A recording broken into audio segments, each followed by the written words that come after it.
Hello everyone, কেমন আছো তোমরা সকলে? আশা করি তোমরা সকলে ভালো আছো। আজকে একটা নতুন ব্লগে সকলকে স্বাগত জানাই। আজকে মন্দারমণি আমাদের ডে 2, আর সকাল সকাল আমরা সবাই রেডি হয়ে পড়েছি। এখন ঘুরতে বেরোবো। মাম্পু তো ঘুম থেকে উঠেই জিদ শুরু করেছে ও নাকি দোলনা চড়তে যাবে, তাই ওকে আগে নিয়ে চলে এসেছি দোলনা চড়ানোর জন্য। কালকে আসা থেকেই শুরু করেছিল স্লিপ চড়বে, কিন্তু একবারও সে স্লিপে উঠতে পারিনি। এমনি দোলনাগুলো চড়েছিল কিন্তু স্লিপ চড়েনি। এখন আদিত্য সকাল সকাল নিয়ে এসেছে ওকে স্লিপ চড়ানোর জন্য।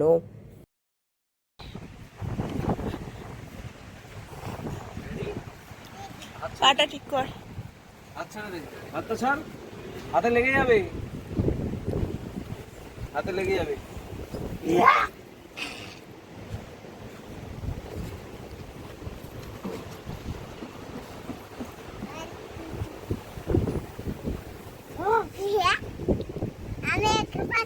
একা পাচ্ছ? আচ্ছা,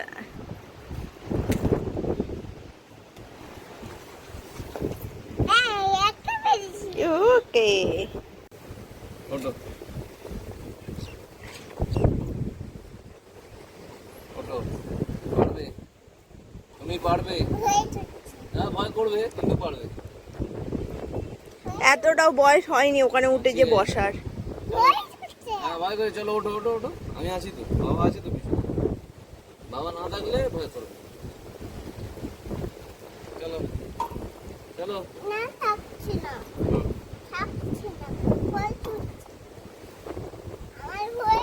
ছেড়ে দে ছেড়ে দে ছেড়ে দে, যাবি আদিত্য তো? নেমে আস। না না, আর অনেকটা উঠে গেছো, আর একটা। চল।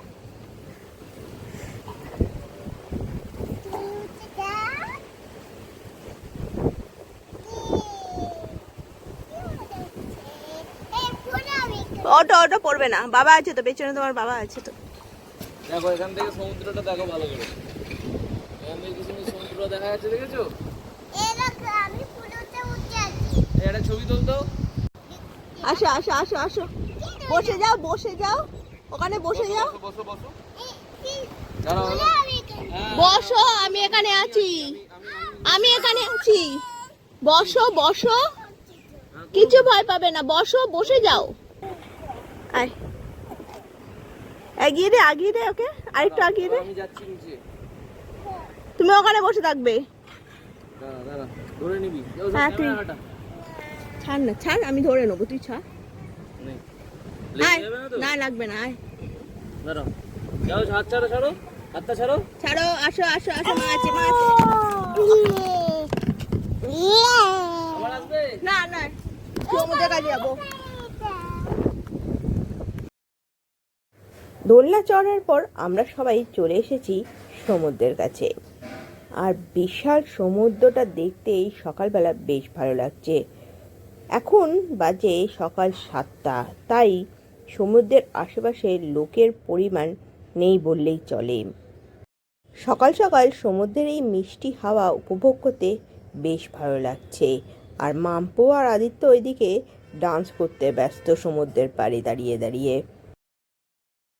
সমুদ্রের পাড়ে বাচ্চাদের বাইক দেখতে পেয়ে সে তো ওইটা চড়বে বলে জিদ শুরু করলো। প্রথমে ভেবেছিলাম ওটা রিমোট দেওয়া বাইক, কিন্তু তারপরে বুঝলাম ওটা রিমোট না, ওটায় যে বসবে তাকেই চালাতে হয়।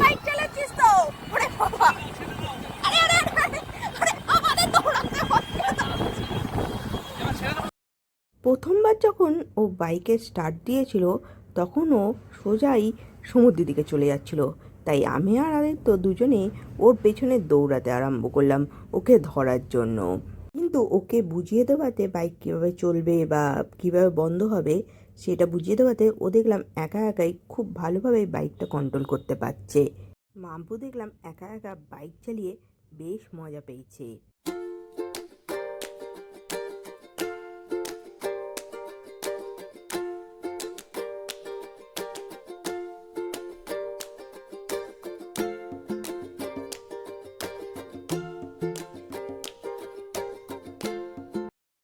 একটা শখ পূরণ হবার সঙ্গে সঙ্গে ওনার তো আরেকটা জিদ শুরু হয়ে যায়।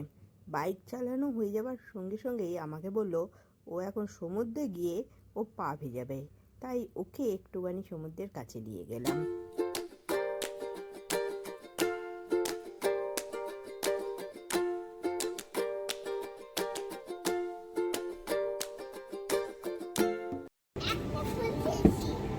পেয়েছো? এটা আমার জন্য, থ্যাংক ইউ। এই দেখো কি সুন্দর একটা ফুল এনে দিয়েছে আমাকে মাম্পু সোনা আমার। আর নেয় না, আর নেয় না, আর নেয় না মা, আর নেয় না। ওকে ওকে, ছবি তুলছি। এই যে কি সুন্দর সুন্দর ফুল এনে দিচ্ছে আমার মাম্মা। আমরা এখন বেরিয়েছি, যাচ্ছি এখন একটু মার্কেটের দিকে। মার্কেটে এসে প্রথমে চলে গেলাম ডাব খাওয়ার জন্য। বিচ সাইড বলে যে এখানকার ডাবের দাম কম হবে সেটা কিন্তু নয়। কলকাতায় যে দামে ডাব পাওয়া যায় আর এখানে যে দামে ডাব পাওয়া যাচ্ছে তার মধ্যে কোনো পার্থক্য আছে বলে আমার মনে হলো না। ধরে নে।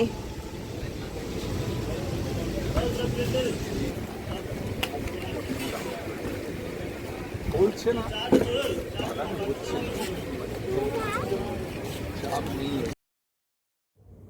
ডাব খাওয়ার পর রিফ্রেশ হয়ে গেছে মাম্পু, আর এনার্জিটা ফুল পেয়ে গেছে, তাই নিজের জন্য গিয়ে একটা খেলনাও কিনে নিয়েছে। আমিও যাচ্ছি এখন, দেখি ঘরের জন্য কিছু জিনিসপত্র কেনা যায় নাকি, কিছু পছন্দ হয় নাকি, দেখা যাক। এখানে অনেকগুলো কাঠের জিনিসের দোকান ছিল, তো আমরা সেই সব দোকানের দিকেই এখন যাচ্ছি। এখানে যে শুধু কাঠের জিনিসের ভ্যারাইটি আছে সেটা নয়, এখানে দেখলাম বিভিন্ন ধরনের শ্বেত পাথরেরও জিনিস আছে, আর প্রত্যেকটা জিনিস খুব সুন্দর সুন্দর দেখতে। কাঠের থালা, বাসন, চামচ, এমনকি ফল রাখার ঝুড়িও এখানে পাওয়া যাচ্ছিল। আমাদের মোটামুটি কেনাকাটা কমপ্লিট, এবার চলো হোটেলের দিকে যাওয়া যাক।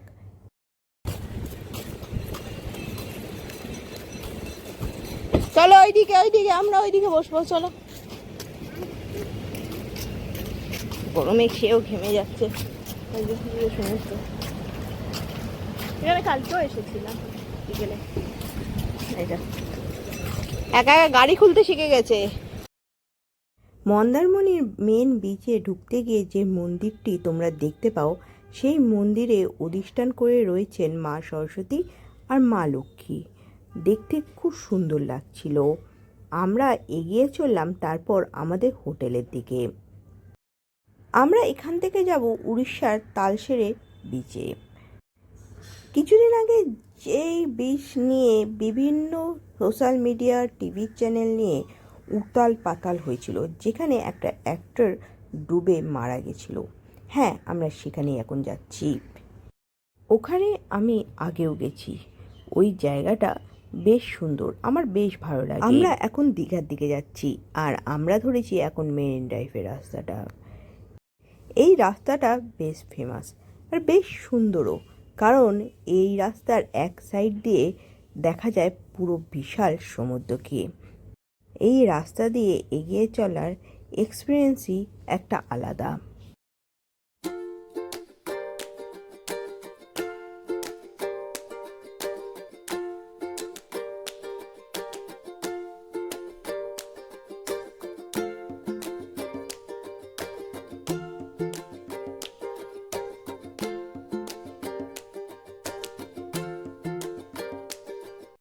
এখান থেকে যাওয়ার পথে সমুদ্রকে এত অসাধারণ দেখতে লাগছিল যে আমরা বিভিন্ন ধরনের ফটো তুলতে এখানে ব্যস্ত হয়ে পড়েছিলাম। মন্দারমণি থেকে দীঘা পৌঁছাতে লাগে 1 ঘন্টা, আর সেখান থেকে 1.25 ঘন্টা আরও লাগে তালসারি বিচে পৌঁছাতে। এখানে এসে দেখলাম রোদের তাপ তো যেন দ্বিগুণ বেড়ে গেছে, তাই মাথায় ছাতা দিয়ে এগিয়ে চললাম বিচের দিকে। এখানে আসার প্রধান উদ্দেশ্যই ছিল আমাদের স্টিমার চড়া। আগের বারে যখন এসেছিলাম তখন নদীতে জোয়ার ছিল না, তাই আমাদের স্টিমার রাইড নেওয়া হয়নি, কিন্তু এবারে জোয়ারের টাইমিং দেখেই এবারে এসেছি। এখানে স্টিমার চড়তে জন পিছু 100 টাকা করে লাগে, আর মাম্পু তো অনেকটাই ছোট, তাই ওকে ওনারা লাইফ জ্যাকেট পরিয়ে দিচ্ছেন ফর সেফটি পারপাস। আমরাও সবাই বোটে উঠে পড়েছি, আর বোট রাইডও শুরু হয়ে গেছে। মাম্পু এই ফার্স্ট টাইম কোনো বোটে উঠেছে, আর ওর তো বেশ মজা লাগছে, কিন্তু ও তো লাইফ জ্যাকেটের মধ্যে একদম ঢুকে পড়েছে, দেখো। এই রাইডটা নিতে যেমন মজা লাগছে তেমনি ভেতরে ভেতরে ভয়ও করছে, কারণ চারদিকে তো বিশাল জলরাশি। আমরা এখন একটা নদীর ওপর দিয়ে যাচ্ছি। এটা উড়িষ্যা একটা নদী, যেটা জোয়ারের সময় এখানে জল সমুদ্র থেকে ঢুকে যায়। আর দূরে যেটা দেখছো ওইটা সমুদ্র। এই নদীটা গিয়ে সমুদ্রে মিশেছে। দেখো নদীটার জলটা কিরম শান্ত, আর সমুদ্রের জলটা দেখো ঢেউ খেলছে। পুরো বোঝা যাচ্ছে যে ওই দিক থেকে সমুদ্রটা স্টার্ট হয়েছে। আমরা এসে পৌঁছালাম একটা ছোট্ট দ্বীপে, যেই জায়গায় সমুদ্র আর নদীটা মিশেছে সেখানেই একটা ছোট্ট দ্বীপ এখানে গড়ে উঠেছে। স্টিমার এসে দাঁড়ালো একটা দ্বীপে, আর আমরা কিছুক্ষণ এই দ্বীপে সময় কাটাতে পারবো। স্টিমারের দাদারাই বলে দিলেন আমরা কোন দিকে যেতে পারবো আর কোন দিকে যেতে পারবো না, কারণ এখানে চোরাবালি আছে। এখানটা লাল কাঁকড়া দ্বীপ, দেখি লাল কাঁকড়া দেখা যায় দেখি। খুব সুন্দর, দেখো খোঁজো লাল কাঁকড়া কোথায়। লাল কাঁকড়ার দ্বীপে এসে কিছুক্ষণ লাল কাঁকড়া খোঁজার পর না পাওয়ায় মাম্পু তো এখানে নিজের মনের মতন খেলতে আরম্ভ করে দিয়েছে। এই দিক থেকে ওই দিক দৌড়াতে আরম্ভ করে দিয়েছে। ওর বেশ মজা লেগেছে এই দ্বীপে এসে। এই দেখেছো লাল কাঁকড়া, মামা মামা দেখো লাল কাঁকড়া। ছাড়লে কি চলে যাবে? ছাড়লে চলে যাবে? ও ভাবে ছুটবে, আপনি ধরতে পারবেন? তাই পারবো না। এই তো ওনার হাতে, এই হাতে রে হাতে দেখুন। এটাকে রাখা রাখলে তো পালাবে তো। এই দুটো চোখ ওরে বাবা কামড়ে দেবে। কাঁকড়াটাকে ছেড়ে দেওয়ার সঙ্গে সঙ্গে কাঁকড়াটা তো প্রাণে দৌড়াতে আরম্ভ করলো নিজের ঘরের দিকে। আর আমরাও ওর ফটো তোলার জন্য, ওর ভিডিও তোলার জন্য সবাই মিলেই দৌড়াতে আরম্ভ করলাম ওর পিছনে পিছনে। ও শেষমেশ ক্লান্ত হয়ে একটা জায়গায় বসে পড়েছে, আর সবাই দেখো ওর ফটো তুলতে ব্যস্ত। ও আজকে বড় একটা সেলিব্রিটি।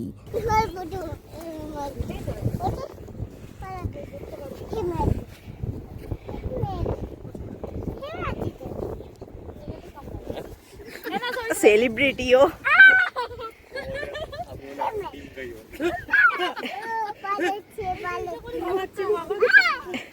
এই চলো চলো ধরবো, চলো চলো ধরবো, চলো ধরবো ধরবো ধরবো চলো। ওই ওর হাত ধর, ওর হাত ধর। একটা জায়গায় ছেড়ে দিয়ে